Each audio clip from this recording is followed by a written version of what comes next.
Bonjour à tous et bienvenue dans cette nouvelle vidéo. On se retrouve comme d'habitude pour parler films, pour parler séries, pour parler sorties et bien évidemment pour parler plateformes de streaming, mais ce n'est pas du tout pour parler de ça dont on se retrouve aujourd'hui, et c'est pas vraiment pour parler de boxe à proprement parler qu'on se retrouve aujourd'hui, je vous rassure tout de suite. Cette chaîne n'est pas du tout devenue la chaîne concurrente officielle de Thibaut InShape, mais nous sommes quand même un petit peu thématiques, puisque nous allons parler d'une nouvelle opus de la saga Rocky qui est sortie au cinéma, Creed 3. Je vous avais proposé un petit sondage sur la chaîne pour savoir de quel film sorti cette semaine vous souhaitiez que je parle, et c'est Creed 3 qui a remporté d'une façon écrasante ce match. Il a mis KO ses concurrents, ça c'est le cas de le dire, et c'est donc le film dont nous allons parler aujourd'hui. Je suis assez contente parce que... j'enlève ça. Je suis assez contente parce que je vous avoue que ça faisait un moment que j'avais envie de vous parler de la saga Rocky. Du coup on va faire un petit point sur Rocky, sur ce que représentent les films Rocky et sur où en est à peu près la saga aujourd'hui. Ensuite on évoquera la trilogie séquelle qu'est la trilogie Creed, avec ce troisième et pour le moment dernier opus. Je ne vous en dis pas plus, je vous laisse avec le générique et nous on se retrouve juste après.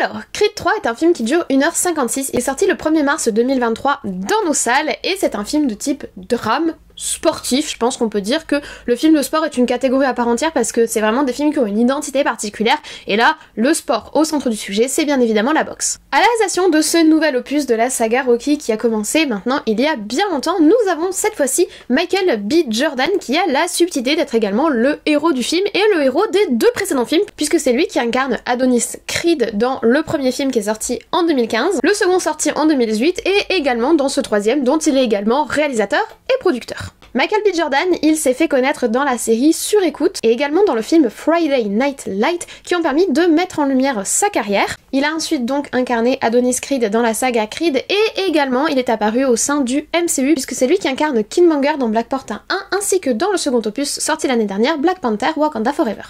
On a pu aussi le voir apparaître dans un film dramatique, donc en dehors des genres auxquels on est habitué avec lui en 2019, un film qui s'appelait La Voie de la Justice et qui a rencontré un certain succès, mais c'est clairement pas le plus connu de sa filmographie. Et donc comme je vous l'ai dit, Michael B. Jordan, il est pas seulement acteur, il est également producteur, il a produit notamment le film Creed 2, ce nouvel opus Creed 3, ainsi que la série Netflix Comment élever un super-héros qui est sortie l'année dernière.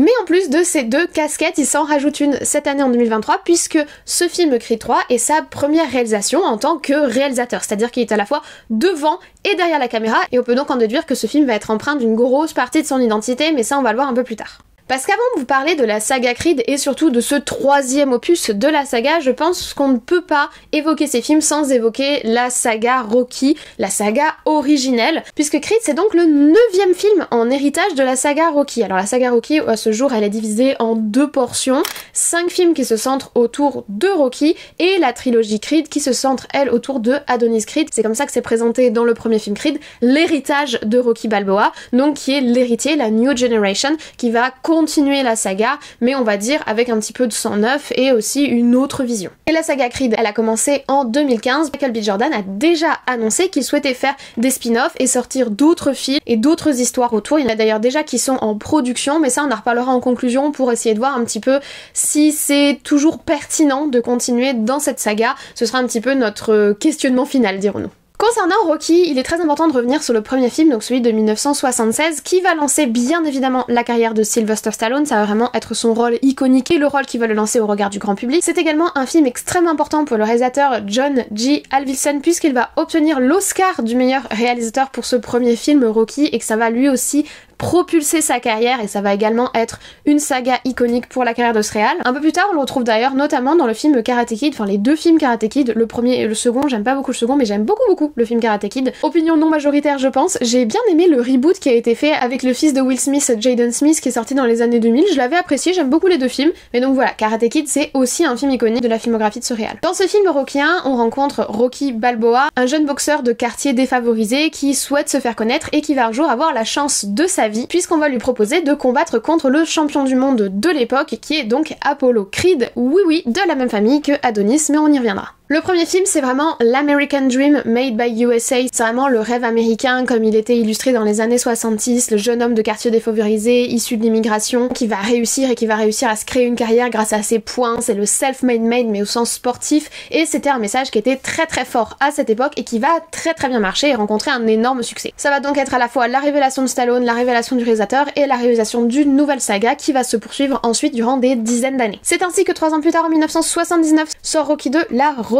Rocky va de nouveau y affronter Apollo Creed qui souhaite prendre sa revanche sur le combat qu'il a perdu. C'est aussi simple que ça. Ce film aussi nous propose de creuser la relation entre les deux, on va dire, ennemis sur le ring mais qui vont devenir ensuite amis dans la vie, et également de creuser la relation entre Rocky et Adrienne, la femme avec laquelle il vit et qu'il aime, et voir un petit peu le déchirement entre son amour pour la boxe, son amour pour son sport et son amour pour sa famille, qui va être également le sujet du troisième film. En 1982 sort ainsi Rocky 3, l'œil du tigre. De toute la saga, je trouve que c'est l'épisode le plus shonen-like. C'est vraiment le pouvoir de l'amitié, le pouvoir de la famille, le soutien de ses proches. Rocky, il est vieillissant, il est affaibli, mais il va remonter la pente. On a vraiment quelque chose d'ultra, ultra shonen. Moi, personnellement, c'est un des épisodes que j'aime le plus. J'aime beaucoup le premier film. Le second, je suis moins convaincue. La revanche, tu sais déjà plus ou moins comment ça va se passer, même si en soi, les films Rocky sont des films assez prévisibles, somme toute. Les films Creed aussi d'ailleurs. Et je trouvais que la fin en suspens telle qu'elle est présentée, pour laquelle on va avoir une révélation des années plus tard dans Creed 1, je la trouvais hyper intelligente et je trouvais que c'était une excellente fin pour la saga. Personnellement, j'aurais adoré qu'il s'arrête sur ça parce que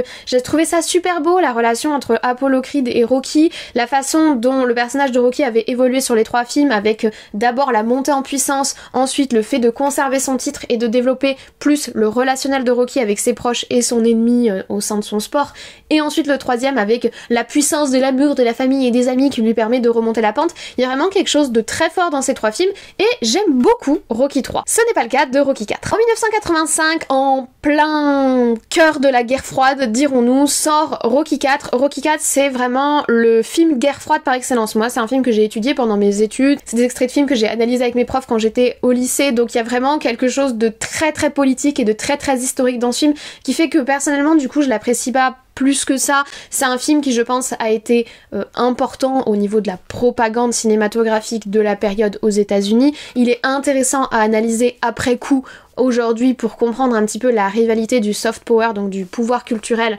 qu'il y avait entre la Russie et les États-Unis à cette époque-là. Sinon, le film est très prévisible et franchement pas ouf, même s'il y a quelques scènes marquantes et qui sont maintenant iconiques historiquement, on va dire. Donc ce film va donc opposer Rocky, le champion USA, contre Ivan Drago. Déjà, il a un nom de méchant, qui est le champion de l'URSS, donc de la Russie à cette époque. En plus, l'histoire, il y a tout un aspect vengeance, protéger son ami, venger ceux qui sont tombés au combat, etc., qui est très très fort. En soi, le film est super manichéiste.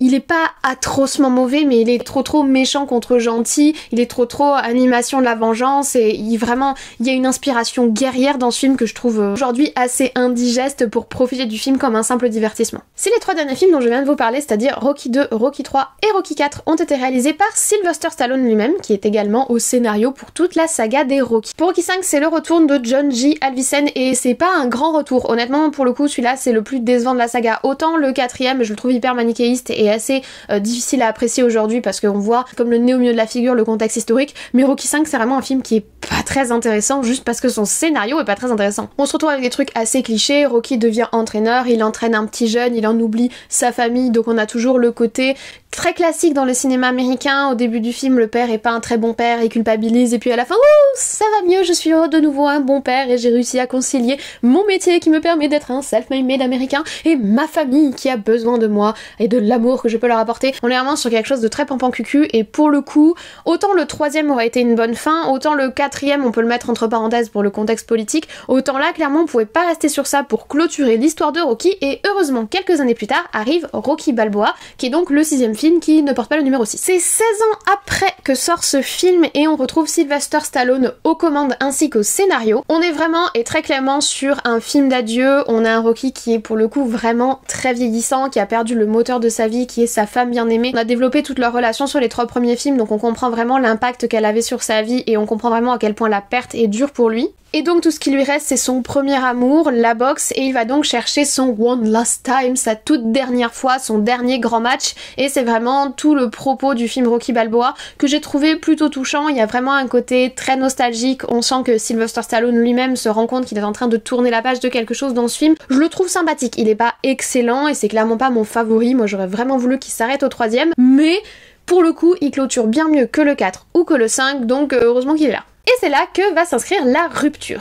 En 2006, avec Rocky Balboa, on pense que la saga Rocky est enfin terminée, et faut dire que ça a duré, mais en 2015 arrive sur le devant de la scène Adonis Creed, le fils illégitime d'Apollo Creed, qui va être entraîné par ne serait-ce que Rocky Balboa, et qui permet donc d'écrire sur l'affiche l'héritage de Rocky, parce qu'il fallait bien écrire que c'était Rocky, comme si les fans de la saga allaient pas reconnaître le nom Creed sur l'affiche. À la réalisation, on a Ryan Coogler, qui a notamment et également réalisé les 2 Black Panther. Le film nous propose une espèce de renaissance à travers un héritage, et va faire un petit peu durer la fin de carrière de Rocky. Personnellement, je trouvais plutôt bien conclu dans le film de 2006, mais c'est vrai que le voir sous la forme d'un entraîneur et le voir soutenir le jeune Adonis et ce qu'il représente pour leur histoire commune, et du coup il nous reparle de la fin du 3, il nous explique ce qui s'est passé lors de ce combat entre Rocky et Apollo, enfin bref, oui c'est sympathique. Honnêtement je l'ai plutôt bien aimé le premier film Creed, pour être sincère je le trouvais en trop et pas particulièrement nécessaire. En soi on peut faire de très très bons films de boxe sans s'inscrire forcément dans l'héritage de Rocky, mais la rythmique, la musique, le côté un petit peu street, revenir sur la figure du jeune qui remonte la pente à travers le sport, je trouvais ça sympathique et assez actuel, donc j'ai bien aimé le premier film. Par contre le second sorti en 2018 c'était trop pour moi, parce que là où l'aspect nostalgique fonctionnait pour le premier Creed, pour le second ils y sont allés franchement un peu trop.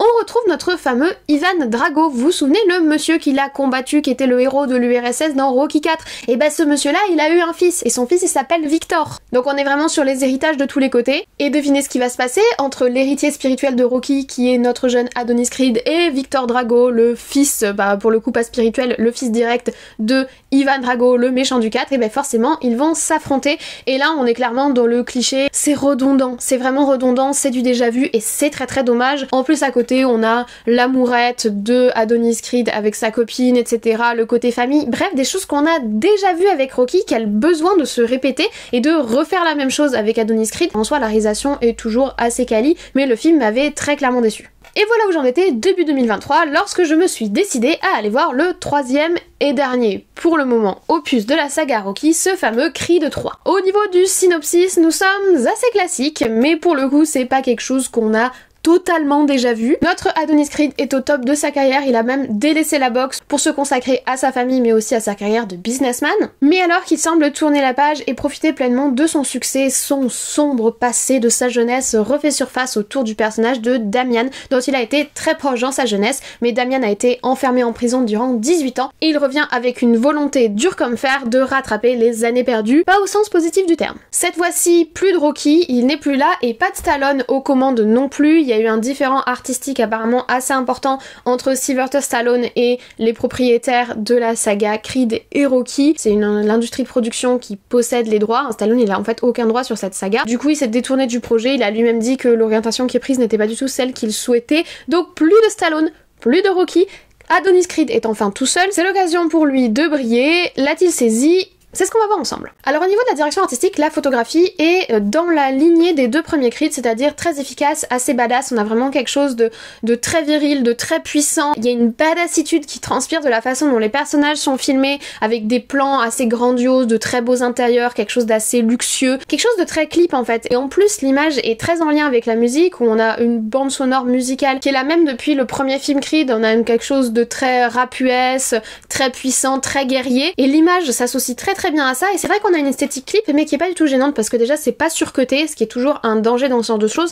En plus là, pour le coup j'ai vu le film en IMAX, il a été filmé en IMAX, la fluidité des combats est exceptionnelle. Tout ce qui est gestuel, ils font des rapprochements de visage, des rapprochements du poing, etc. C'est assez beau, c'est très immersif je trouve. En plus les combats sont longs, donc on pourrait rapidement voir le temps long, surtout que on sait plus ou moins toujours comment ça va se terminer. Dans les films Rocky, dans les films Creed, je vous l'ai dit, c'est très prévisible. Mais visuellement c'est bien émergé, on sent la continuité avec les 2 premiers films Creed, et on sent aussi une patte nouvelle qui est apportée par Michael B. Jordan. Et cette patte nouvelle, c'est des effets un peu étranges. Il y a deux moments en particulier où j'ai senti une rupture avec la tendance générale des Rocky et avec la tendance qu'avaient lancé les deux premiers films Creed. C'est tout d'abord au niveau de la scène d'entraînement. Normalement, la scène d'entraînement, c'est un point d'orgue du film Rocky, c'est the badassitude, c'est le moment de motivation ultime. Normalement, t'as une musique ultra motivante, t'as des visuels ultra motivants, t'as envie de sortir de la salle pour aller te réserver un abonnement à la salle de sport la plus proche tellement tu le culpabilises d'être une larve humaine à côté. Un côté dépassement de soi qui doit transpirer de cette scène-là. Alors en soi, la scène est belle, mais il y a une esthétique qui est plus proche de Top Gun Maverick que de Rocky et Creed. Et j'ai pas compris pourquoi ils sont dans un aéroport, pourquoi il y a des avions. On retrouve vraiment la patte visuelle de Top Gun Maverick, des lumières de fin de journée en été, etc. La scène reste relativement badass, mais moins que d'habitude, je vais être honnête, j'ai moins eu l'envie d'aller m'abonner à une salle de sport que d'habitude quand je regarde ce genre de scène. Et puis surtout, et je sais pas, il y a une esthétique qui entre complètement en rupture avec le reste, et il y a un autre moment qui est complètement en rupture avec le reste, et là c'est beaucoup plus dommageable, c'est le combat final. Ils ont fait un truc onirique bizarre. Je sais pas trop comment vous dire ça. Très expérimental, pour le coup. Tu peux pas leur dire qu'ils cherchent pas ou qu'ils osent pas. Ça c'est super expérimental, mais le problème c'est que c'est pas fifou dingue. Voilà, vraiment la scène de combat, il y a les encouragements, tu sens la pression des deux, etc. Et là, on a un truc qui est extrêmement silencieux, très vaporeux. On a l'impression d'être dans une pub pour Invictus. Voilà, je sais pas si vous voyez les pubs Invictus, on a l'impression d'être dans cet esprit-là, mais sans la musique badass qu'on a pourtant dans toute l'identité de la micro-saga Creed. Donc de ce côté-là, j'étais vraiment perdue, et en plus c'est très long, et ça casse le match. Du coup, j'ai été beaucoup moins enthousiasmée par le match. En plus, il a joué sur, on va dire, une opposition colorimétrique qui rappelle un peu l'opposition méchante versus gentille qu'on a eu dans Rocky 4, qui était pas ouf. Hein. Le côté manichéen, je l'ai dit, c'est trop tranché. Et là, ils ont fait un personnage qui est tout en blanc, un personnage qui est tout en noir. On a vraiment le gentil et le méchant, l'angélique et le démon. Niveau symbolique, c'est un peu grossier, c'est un peu trop. Et puis surtout, enfin voilà, cet aspect onirique, moi, j'ai pas du tout adhéré. Ça m'a complètement sorti du truc, ça m'a complètement sorti de l'action et c'est vraiment dommage. Au niveau du rythme et du scénario, là encore c'est assez compliqué. Le film dure 2 heures, c'est une durée assez correcte mais un peu moins, 1h56, et pourtant il y a des moments où j'ai trouvé un petit peu le temps long. On alterne entre des moments vraiment badass et vraiment stylés qui sont en fait les moments de boxe, les moments de tension entre les deux boxeurs, les moments où ils sont dans le combat, les moments où ils sont dans l'entraînement, c'est-à-dire vraiment les points d'orgue d'un film Rocky et les points d'orgue d'un film de sport d'une manière générale, notamment d'un sport de combat, et des scènes qui sont vraiment longuettes où ils essayent vaguement de développer les personnages, notamment les personnages de la famille de Creed, sa femme, sa fille, sa mère, mais où ça va pas assez loin pour qu'on crée vraiment une accroche émotionnelle avec ces personnages qui sont au final pas tant développé que ça, c'est-à-dire que on leur donne des grosses scènes de dialogue, des gros échanges, mais c'est assez creux, ça sonne assez creux, et c'est vraiment dommage parce que du coup il y a vraiment des moments où tu dis oh c'est le moment où ils vont discuter, oh ils vont parler. Du coup t'attends que les moments badass et sportifs et de soldats reviennent quoi, et c'est vraiment dommage. Alors en soi me faites pas dire ce que j'ai pas dit, au niveau du scénario je trouve ça super intéressant qu'on explore un peu plus le personnage de Adonis et notamment ses zones d'ombre. C'est vrai que dans les deux premiers films, du fait de la présence de l'ombre on va dire envahissante de Rocky, Adonis brille par son titre et par son côté sportif, mais son personnage c'était pas tant développé que ça, et là il a beaucoup plus de place pour se développer et ça peut être intéressant, mais c'est assez rushé, assez stéréotypé et assez cliché aussi. Au final quand on est dans le film on se dit ah il nous parle de son passé, mais quand on sort de la salle je me suis rendu compte que j'ai pas appris grand chose sur sa vie non plus. En soi au niveau du développement du personnage c'est assez bancal, et donc pour Adonis il y a quand même une grosse place qui est donnée, et pour sa famille comme je vous l'ai dit c'est encore plus faible, et c'est vraiment dommage. Le seul qui est vraiment intéressant je trouve et qui est très très bien campé par son acteur, c'est Damian. La façon dont il développe le personnage de Damian est intéressante parce que pendant une grosse partie du film il est ni méchant ni gentil, ce qui est super subtil, super intelligent. Malheureusement avec l'approche du combat final et cette volonté de faire démon contre ange, ils l'ont vraiment diabolisé. Il y a d'ailleurs une scène où on a un revirement de situation qui en est ridicule tellement ça correspond pas au développement de personnage qu'ils nous ont proposé avant. Moi je préférais qu'ils nous proposent un personnage torturé, qui est indécis par rapport à la position qu'il doit porter, qui égoïstement a envie de vivre sa vie, et ça aurait été super intéressant, Adonis soit confronté à la même chose, c'est-à-dire j'ai envie de vivre ma vie, j'ai envie de défendre mon titre, mais à la fois c'est mon frère, on a vécu des choses, ça aurait été intéressant qu'il reste sur cette espèce de fil, cette espèce de pentraide, et non à un moment au bout de 1h20 de film ils ont complètement tranché dans le vif pour faire deux côtés, un côté gentil, un côté méchant, et j'ai trouvé ça vraiment dommage. Et d'ailleurs à ce moment-là on a aussi un basculement de l'esthétique, un basculement au moment de la scène d'entraînement où ils ont voulu faire un parallèle entre les deux entraînements, mais ça ne marche pas parce qu'il y a un entraînement qui est montré comme le méchant et un entraînement qui vont dire bah le gentil, bah du coup voilà ça ne marche plus et c'est vraiment dommage que la subtilité qu'on a pu avoir autour du personnage de Damian et qui aurait été intéressant de développer autour d'Adonis, on la perd parce que du coup déjà rythmiquement il y a des scènes où on s'ennuie parce qu'il y a des scènes où blablabla sur des personnages qui sont pas assez développés et en plus scénaristiquement on y perd aussi parce que bah déjà que c'est prévisible, on n'apprend pas tant de choses que ça et nos personnages deviennent de plus en plus manichéistes, ce qui est toujours dommage. Je fais pas de point sur le fait qu'ils tentent des perches beaucoup trop énormes autour du personnage de sa fille, qu'ils en sont presque ridicules et risibles. Ça aussi c'est vraiment dommage et ça manque de subtilité, mais pour le coup, je sais pas si ça va vraiment aboutir à ce qu'on pense que va aboutir dans le film, et quand tu sors du film, tu sais ce qui va se passer ensuite et tu t'imagines aisément qu'il va y avoir une suite au vu de la taille des perches qui t'ont tendu durant tout le film, quoi, clairement. Mais bon, ça aussi c'est un peu dommage et ça manque de subtilité, et ça aussi c'est tout à fait typique de la fin du scénario. On dirait vraiment qu'il y a eu 2 phases de développement dans le scénario, 2 phases de développement dans le rythme et 2 phases de développement dans l'esthétique du film, comme s'il y avait eu 2 oppositions entre 2 visions, je sais pas, mais c'est assez particulier. On arrive à la question que je vous ai posée en début de vidéo et qui est restée en suspens. Est-ce qu'on n'en a pas eu déjà trop de la saga Rocky? Et surtout, est-ce qu'on peut faire une saga Rocky sans Rocky? Parce que je vous rappelle que dans ce film, à pas le Rocky. Fil directeur qui maintenait bon an mal an tous ces films ensemble, alors que certains sont beaucoup moins bien que d'autres, très clairement, bah il n'y est plus. Et est-ce qu'il est encore cohérent et est-ce qu'il est encore pertinent de faire des films Rocky sans Rocky et surtout d'en arriver au 10e film de la saga? En soi, la réponse est pas évidente parce que j'ai trouvé intéressant le personnage de Adonis Creed dans le premier Creed, j'ai trouvé intéressantes les résolutions et les réflexions qu'il proposait autour de sa relation avec son père et donc re-questionner la relation entre Rocky et Apollo qui je trouve est une très belle relation et c'est pour ça que j'aime particulièrement le 3e film. Mais si c'est pour faire des copies des thématiques qu'on a déjà abordées et des choses qu'on a déjà vues dans les précédents films, je vois pas à quoi ça sert de le faire mais version remastered avec un perso plus jeune, des codes plus actuels. Le risque de la saga Creed, c'est de devenir un remake de Rocky mais avec un autre personnage principal, en gros avec une sorte d'avatar de Rocky incarné par un autre acteur. Ça pour moi ce serait une erreur. On en a déjà beaucoup parlé sur la chaîne, des reboots, remakes, re-upload, remachin qu'on fait en ce moment, c'est la grosse tendance. C'est pour moi une erreur. Après en soi la saga a du potentiel et s'il réussissait à faire quelque chose de vraiment original et qui sorte vraiment du lot, ça pourrait être intéressant. En cela Creed 2 était une déception absolue parce que c'était vraiment un copier-coller de toutes les thématiques et de toutes les choses qu'on avait déjà abordé avec les films Rocky.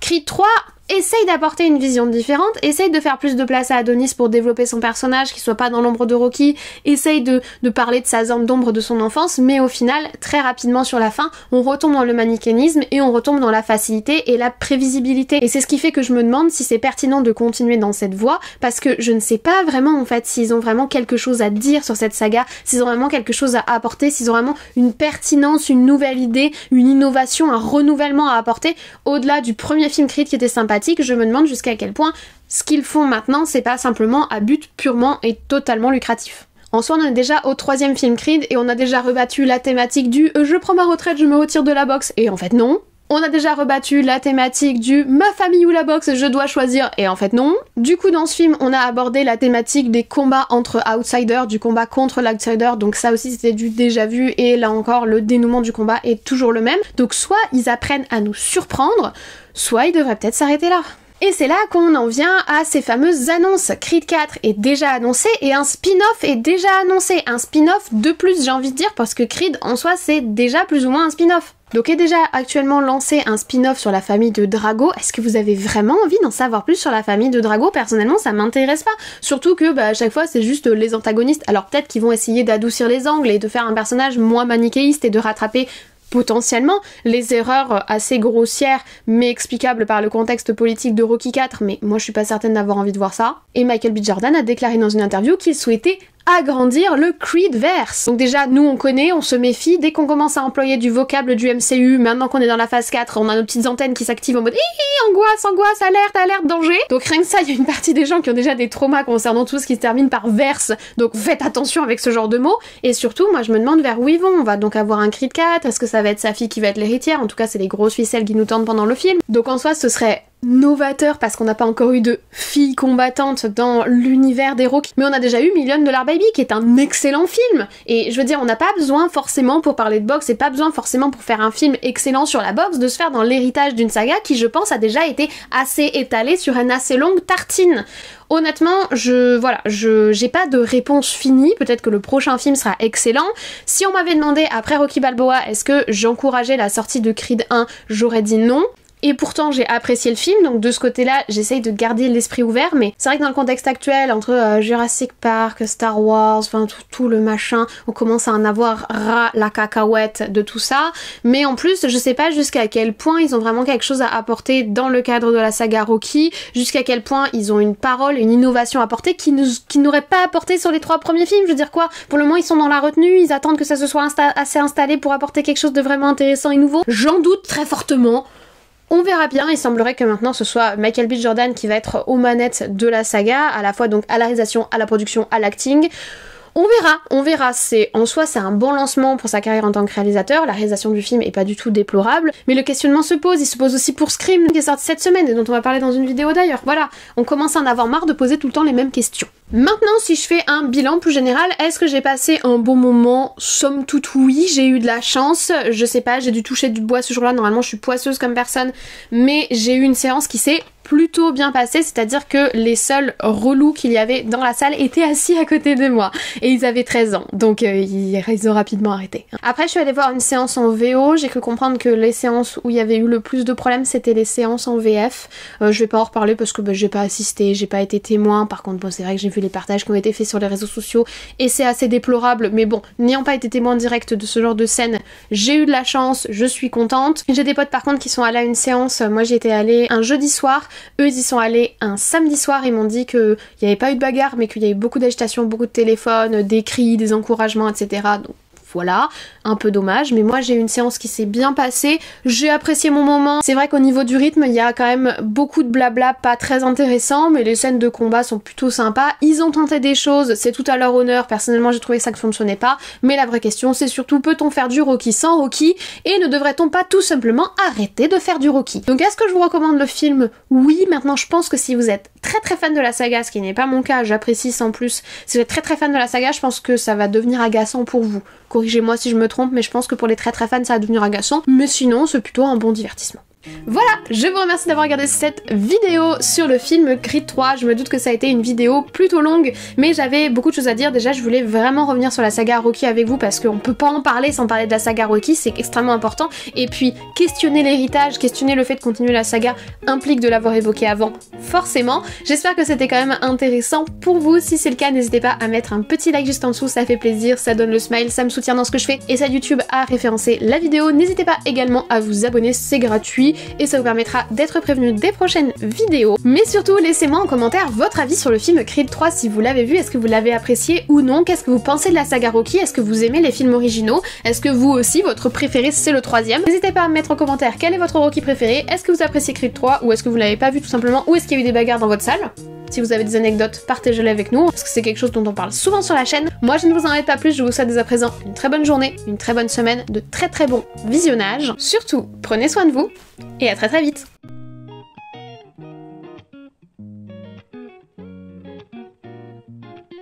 Et comme vous pouvez le voir, je suis équipée.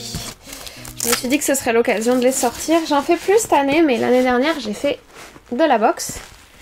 C'était un sport que je voulais vraiment essayer. Mais la salle c'est trop cher. Donc j'ai arrêté. Puis j'avais plus le temps, puis j'étais trop fatiguée. Bref. C'est un sport très cool, mais ça risque pas de faire mal à qui que ce soit, donc c'était juste pour le fun. Regardez-moi ça. Bon, j'ai pas du tout la tenue adéquate, mais je me suis dit que ça marquerait le coup. Qu'en pensez-vous? Alors je peux pas boire. Ça risque d'être une... J'en peux plus de moi. Oh là là. Bon, j'espère que vous allez bien. J'espère que vous allez bien. Et on est parti.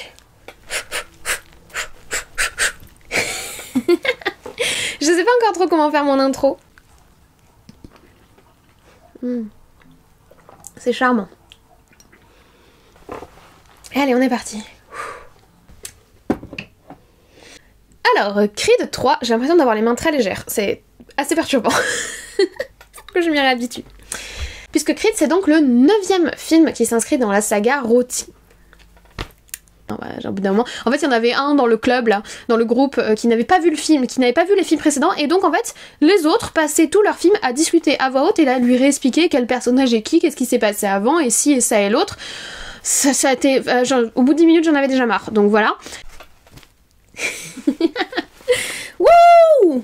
And the winner is Lily! Je suis contente, c'était une grosse vidéo, il y avait beaucoup de trucs à dire, je voulais pas trop m'étaler, je voulais pas en dire trop, je pense que la vidéo sera quand même longue parce que on peut pas revenir sur toute une saga sans revenir sur toute une saga.